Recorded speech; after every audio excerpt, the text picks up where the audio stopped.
সিলেটি পরিবারগুলোর বহু ব্রিটিশ ছাত্রছাত্রী প্রমিত বাংলা ভাষায় কথা বলতে পারদর্শী নন। বাংলা ভাষা বলতে তারা ঘরে মা বাবার কাছে শোনা সিলেটি ভাষাকেই জানেন।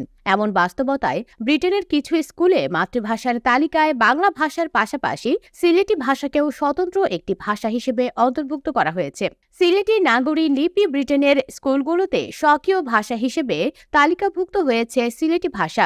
বাংলা ভাষার পাশাপাশি কিছু স্কুলে শিক্ষার্থীদের মাতৃভাষার তালিকায় সিলেটি ভাষাকে স্বতন্ত্র ভাষা হিসেবে অন্তর্ভুক্ত করেছে স্কুলগুলো। প্রবীণ লন্ডন প্রবাসী একজন অভিভাবক বলেন, ব্রিটেনে কলকাতার বাঙালিও অনেক। ব্রিটেনের অনেক বাঙালি শুদ্ধ বাংলায় কথা বলতে পারে না, তারা দুটি ভাষা জানেন, সিলেটি ও ইংরেজি। এমন বাস্তবতায় স্কুলগুলো এ পদক্ষেপ নিয়েছে। তিনি আরও জানান, শুধু লন্ডনের রেড ব্রিজের একটি স্কুলেই নয়, বিভিন্ন স্কুল এই পদক্ষেপ নিয়েছে। নাগরী বর্ণমালা ও সিলেটি ভাষা নিয়ে দীর্ঘদিন ধরে কাজ করে আসা এক প্রবাসী ভাষাবিদ বলেন, এটি ব্রিটেনের বুকে সিলেটের অর্জন।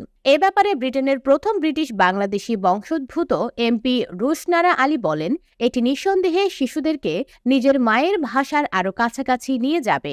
তবে বিলুপ্তির পথে সিলেটের নাগরী লিপি। 50 থেকে 70 বছর আগে নাগরী লিপি প্রায় বিলুপ্তি হয়ে যায়। সময়ের ব্যবধানে এ লিপির মুদ্রণ চর্চা আর পাঠকও কমে যায়। 1860 সালে নাগরী লিপির মুদ্রণ শুরু হলে এর সাহিত্য আবেদন সিলেট অঞ্চলে দ্রুত ছড়িয়ে পড়ে। এই ধারা মধ্যবিংশ শতাব্দী পর্যন্ত চলমান ছিল।